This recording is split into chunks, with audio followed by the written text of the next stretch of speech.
दोस्तों, भक्ति भाव से परिपूर्ण चैनल कर्मयोनि में आप सभी का हार्दिक अभिनंदन है। दोस्तों, 10 महाविद्याओं में से देवी भुवनेश्वरी को चौथे स्थान पर पूजा जाता है। अपने नाम के ही अनुरूप ये पूरे तीनों लोकों की स्वामिनी हैं। प्रकृति से संबंधित होने के कारण देवी की तुलना मूल प्रकृति से भी की जाती है।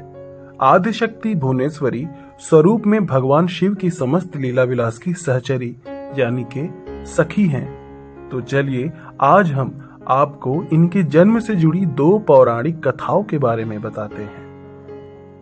एक बार मधुकैटभ नामक महादैत्यों ने पूरी पृथ्वी पर हाहाकार मचा रखा था। तब सभी देव मिलकर भगवान विष्णु के पास गए और उनको अपनी निद्रा का त्याग करने के लिए प्रार्थना करने लगे ताकि वे जल्दी से उठकर मधुकैटभ को मारकर उनकी रक्षा करें।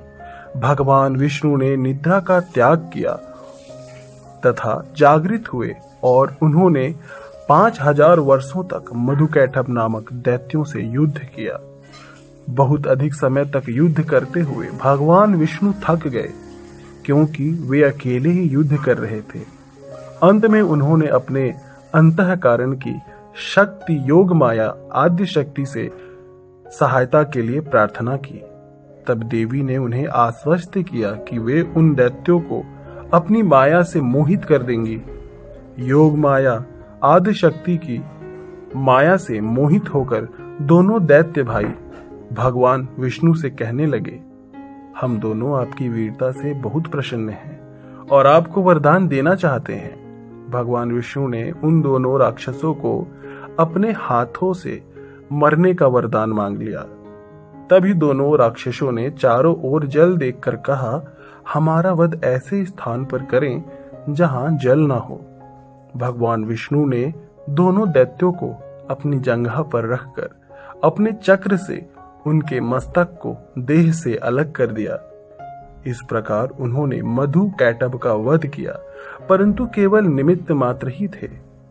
उसके बाद ब्रह्मा, विष्णु और शंकर ने देवी आदिशक्ति योग निद्रा महामाया की स्तुति की, जिसने प्रसन्न होकर आदिशक्ति ने ब्रह्मा जी को सृजन, विष्णु को पालन और शंकर को संहार के देवता चुना। ब्रह्मा जी ने देवी आदिशक्ति से प्रश्न किया कि अभी चारों ओर केवल जल ही जल फैला हुआ है। पंच तत्व, गुण, तन मात्राएं और इंद्रियां कुछ भी व्याप्त नहीं हैं। तथापि तीनों देव शक्तिहीन हैं। देवी ने मुस्कुराते हुए उस स्थान पर एक सुंदर विमान को प्रस्तुत किया और तीनों देवताओं को विमान पर बैठकर अद्भुत चमत्कार देखने का आग्रह किया। तीनों देवों के विमान पर आसीन होने के पश्चात वह देवी विमान आकाश में उड़ने लगा और उड़कर ऐसे स्थान पर पहुंचा जहां जल नहीं था। वह विमान वायु की गति से चलने लगा तथा एक सागर के तट पर पहुंचा। वहां का दृश्य अत्यंत मनोहर था और उनके अनेक प्रकार के पुष्प वाटिकाओं से सुसज्जित था। तभी वहां देवों ने एक पलंग पर एक दिव्यांगना को बैठे हुए देखा। देवी ने रक्त पुष्पों की माला और रक्तांबर धारण कर रखी थी।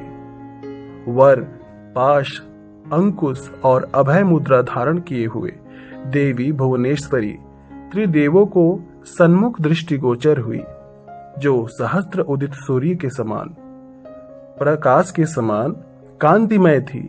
ये सब देखने के बाद भगवान विष्णु ने अपने अनुभव से शंकर और ब्रह्मा जी से कहा कि ये साक्षात देवी जगदम्बा महामाया है और इसके साथ ही यह देवी हम तीनों और संपूर्ण चराचर जगत की कारण रूपा है।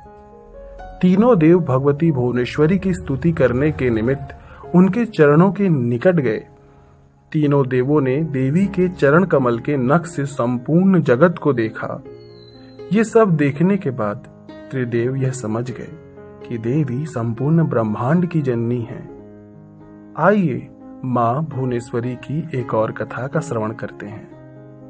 देवी भागवत के अनुसार दुर्गम नामक दैत्य के अत्याचार से परेशान होकर देवताओं और ब्राह्मणों ने हिमालय पर सर्व कारण स्वरूपा भगवती भुवनेश्वरी की ही आराधना की थी। उनकी आराधना से प्रसन्न होकर भगवती भुवनेश्वरी तत्काल प्रकट हो गई थीं। वे अपने हाथों में बाण, कमल पुष्प तथा शाक मूल लिए हुई थी। उन्होंने अपने नेत्रों से अश्रु जल की असंख्य धाराएं प्रकट की।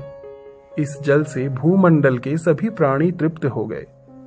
समुद्रों तथा सरिताओं में अगाध जल भर गया और समस्त औषधियां सिंच गई।